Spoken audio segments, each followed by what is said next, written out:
কিছুক্ষণ আগে আমি ফেসবুকে দেখলাম যে আপনি পদত্যাগ করেছেন। আপনি ওই আদিতমণি সরকারি কলেজের যুগ্ম সাধারণ সম্পাদক ছিলেন। জি, জি, জি। আসলে এটাই। কয়েকদিন গতকাল হচ্ছে আপনাদের এক দলের সাংগঠনিক সম্পাদক বহিষ্কার হলো। এরপর আজকে আপনি জি, পদত্যাগ জি। করেন। আসলে কি কারণটা আসলে আপনার পদত্যাগ করার? না, এখানে পারিবারিক কিছু কারণ আছে। এইজন্য আরকি হচ্ছে পদত্যাগপত্র জমা দিলাম।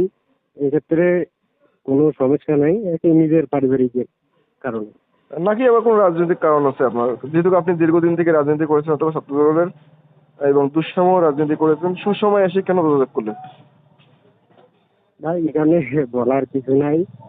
আমি আরকি এতটুকুই বলতে চাই যে আমি নিজ ইচ্ছায় আরকি এখানে পদত্যাগপত্র জমা দিলাম। জেলা সভাপতি সেক্রেটারি পদত্যাগপত্র গ্রহণ করেছে কিনা? অবশ্যই তাদেরকে আমি পাঠিয়ে দিয়েছি। এখন তারা গ্রহণ অবশ্যই করবে। এই তারা কি তারা যতটুকু আপনাকে কি জানিয়েছেন? তাদের এখনো প্রতিক্রিয়া জানানো হয়নি। তবে তারা বলেছে, তারা যেভাবেই দিতে বলেছে আমি সেভাবেই জমা দিয়েছি। আর আমার মনে হয় তারা নিবে। আপনি এর আগে কি বলেছিলেন? এর আগে আমি কোনো পদে ছিলাম না। আমি বিগত সময় ধরেই রাজপথেই ছিলাম। বিগত সময় ধরে সকলের সাথে সুপরিচিত হয়েছি। আপনার পুরো পরবর্তীতে পদে আপনার পুরো নামটা কি? আমার পুরো নাম হচ্ছে অন্তর চন্দ্র রায়। আপনার বাসা? আমার বাসা হচ্ছে আদিতমারিতেই। আদিতমারি পাশেই হচ্ছে রথের বাজার।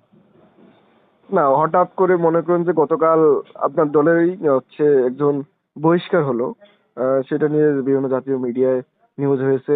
আজ হঠাৎ করে আপনি আবার তার পরের দিন নিজ স্বেচ্ছায় পদত্যাগ করতেছেন। কোনো না, এই এটা আমার ব্যক্তিগতভাবে, এটা আমার ব্যক্তিগত ভুল। জি, জি। ব্যক্তিগতভাবেই আরকি পদত্যাগ করার সিদ্ধান্ত গ্রহণ করেছি। এক্ষেত্রে কোনো দলীয় কোনো সমস্যা বা এরকম কোনো কিছু নয়। আমার ব্যক্তিগত সিদ্ধান্ত আরকি। ঠিক আছে, ধন্যবাদ আপনাকে। ঠিক আছে।